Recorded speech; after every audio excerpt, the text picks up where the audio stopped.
Hey everyone, welcome back to Yousaf Reacts, your go-to place for all things movies.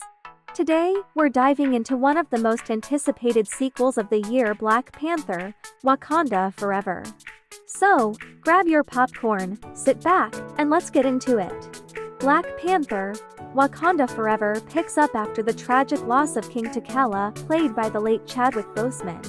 The movie explores the aftermath of his death, focusing on how the people of Wakanda navigate their grief while facing new threats.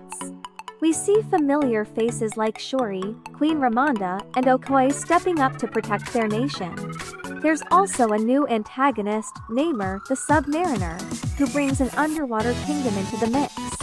Now, let's talk about what makes Wakanda Forever stand out. First off, the performances. Lettita Wright shines as Shuri, bringing depth and emotion to her character. Bassett's portrayal of Queen Ramonda is powerful and moving, showcasing the strength and vulnerability of a mother and a queen. The film also does a fantastic job honoring Chadwick Boseman's legacy. It's a heartfelt tribute that doesn't shy away from the impact of his absence, both in the story and in real life. The visuals and special effects are top-notch, as expected from a Marvel movie. The underwater kingdom of Talokan is breathtaking, and the action sequences are thrilling. Ryan Coogler's direction ensures that each scene is packed with emotion and excitement. The soundtrack, featuring music from various artists, enhances the film's emotional and cultural resonance. Ludwig Göransson returns as the composer, delivering a score that beautifully blends African and Latin American musical influences. The people of Wakanda fight to protect their home from intervening world powers as they mourn the death of King T'Challa. Queen Ramonda, Shuri, M'Baku Okoye and the Dora Milaje fight to protect the kingdom of Wakanda from intervening world powers in the wake of King T'Challa's death. As the Wakandans strive to embrace their next chapter, the heroes must band together with the help of War Dog Nakia and Everett Ross and forge a new path for their nation.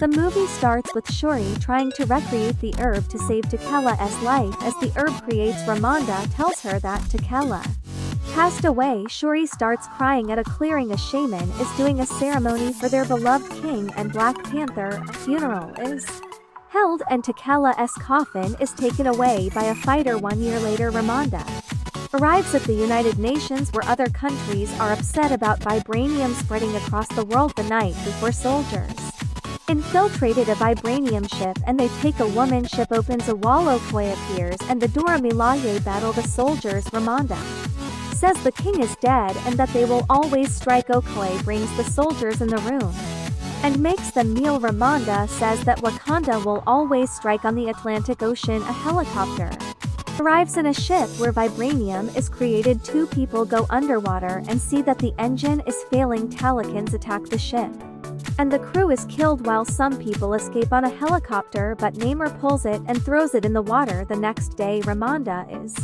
watching the news where they talk about her meeting and T'Challa passing away. Okoye arrives in Shuri's lab where Shuri is working. Her mother tells her to recreate the herb, but Shuri says Black Panther is old news. Ramonda says that today was the day when T'Challa passed away, and invites Shuri to a memorial. Later that night, Shuri and Ramonda speak about T'Challa and Ramonda burns her clothes, but Shuri doesn't. But Namor appears to warn them that a scientist attacked a ship holding vibranium. Namor tells them to find the scientist or he will attack Wakanda. The next day at a council meeting, M'Baku comes and says that they should kill Namor. Ramonda says that Okoye should go undercover and find the scientist. Following the untimely death of the fierce Black Panther 2018, grieving Queen Ramonda and noble Princess Shuri struggle to find their feet in a world eager to strip Wakanda of its precious vibranium resources. But 1 year after the death of King T'Challa, the country faces yet another threat. This time, King Namor, the mutant leader of an unstoppable oceanic warrior race, is determined to protect the hidden underwater kingdom of Talokan from the surface world at all costs. And as the invaders' suffocating stranglehold tightens, Wakanda must prepare to fight with or without its valiant defender. T'Challa. Chadwick Boseman, king of Wakanda, is dying from an unspecified terminal illness which his sister Shuri Lettita Wright, the princess of Wakanda who designs new technology for the nation, believes can be cured by the heart-shaped herb. Shuri attempts to synthetically recreate the herb after it was destroyed by Eric Killmonger Michael B. Jordan, but fails to do so before T'Challa dies. 1 year later, Wakanda is under pressure from other nations to share their vibranium, with some parties attempting to steal it by force. Queen Ramonda Angela Bassett, the sovereign queen regnant of Wakanda who is grieving the death of her son T'Challa, implores Shuri to continue her research on the herb, hoping to create a new Black Panther that will defend Wakanda. But she refuses due to her belief that the Black Panther is a figure of the past. In the Atlantic Ocean, the CIA and U.S. Navy SEALs utilize a vibranium detector to locate a potential vibranium deposit underwater. The expedition is killed by a group of blue-skinned, water-breathing superhumans led by Namor Tenoch Huerta, the king of Talokan, an ancient civilization of underwater-dwelling people. Namor decides to get involved in the surface world after T'Challa publicly reveals the truth of Wakanda at the end of the first film, which consequently puts Talokan in jeopardy, leading Namor and his people to take action to protect themselves, with the CIA believing Wakanda to be responsible.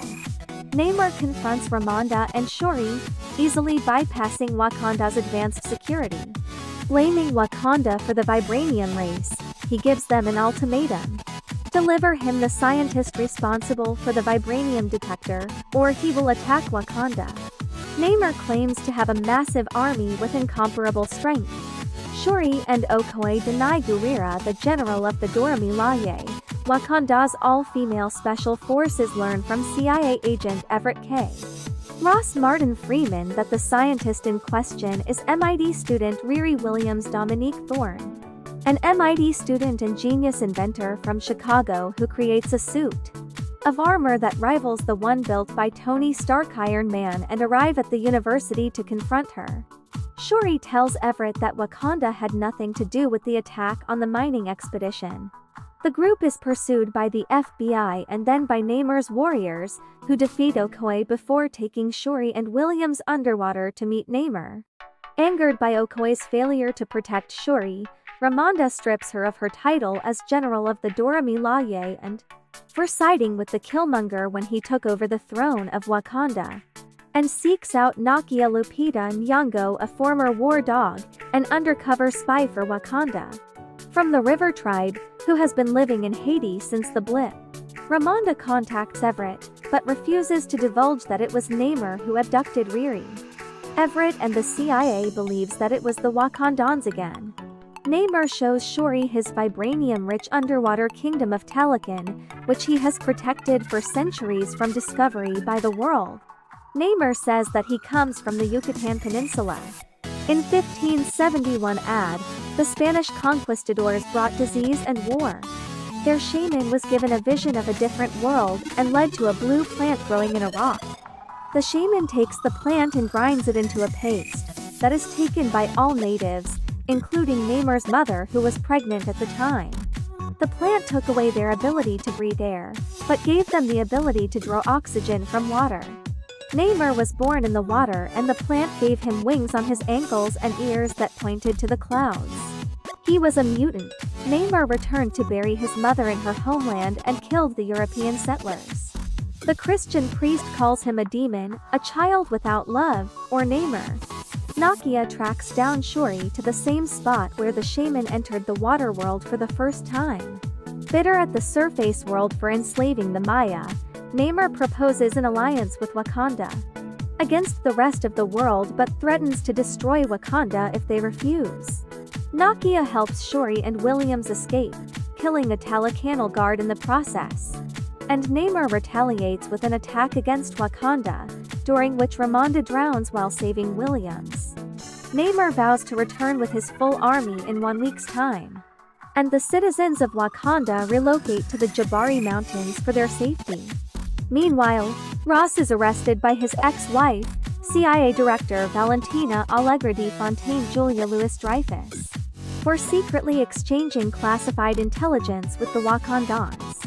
After Ramonda's funeral, Shuri uses a remnant of the herb that gave Namor's people their superhuman abilities to reconstruct the heart-shaped herb. She was able to do this with the bracelet that Namor gifted her, which contained the remnant of the plant that their shaman had found in 1571 AD.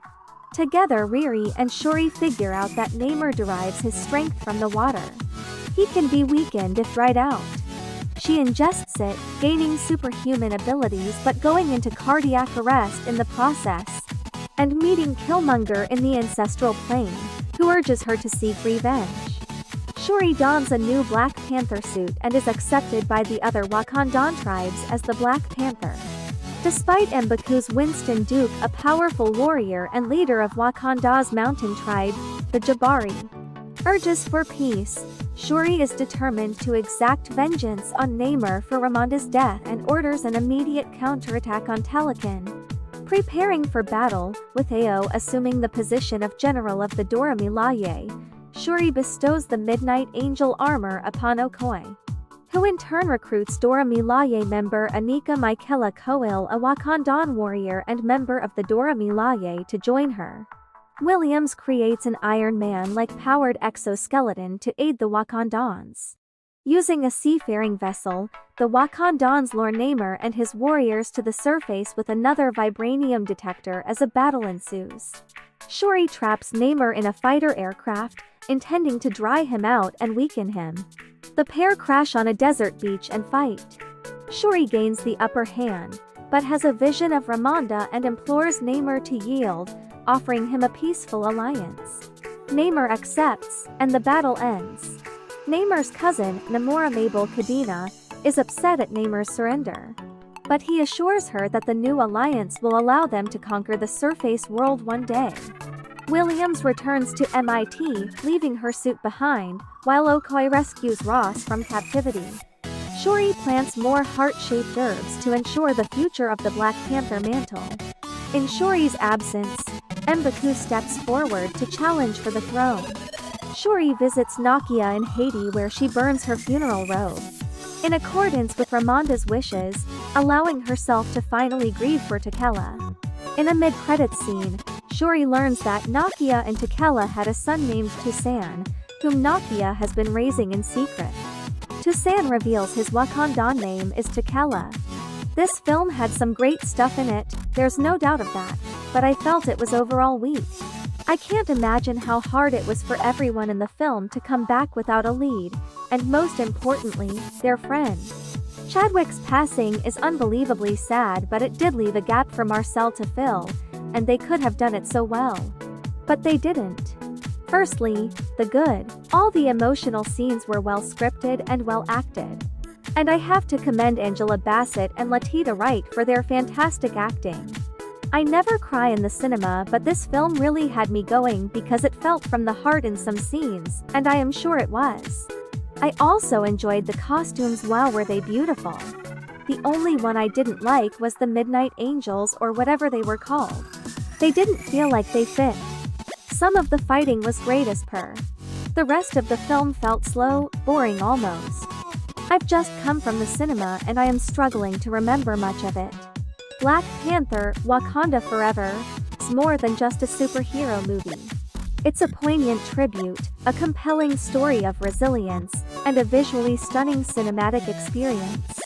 Whether you're a Marvel fan or just looking for a great movie to watch, this sequel is a must-see. So, what did you think of Wakanda Forever? Did it live up to your expectations? Let me know in the comments below.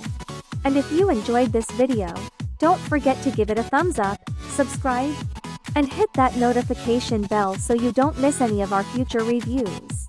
Thanks for watching, and I'll see you next time on Yousaf Reacts.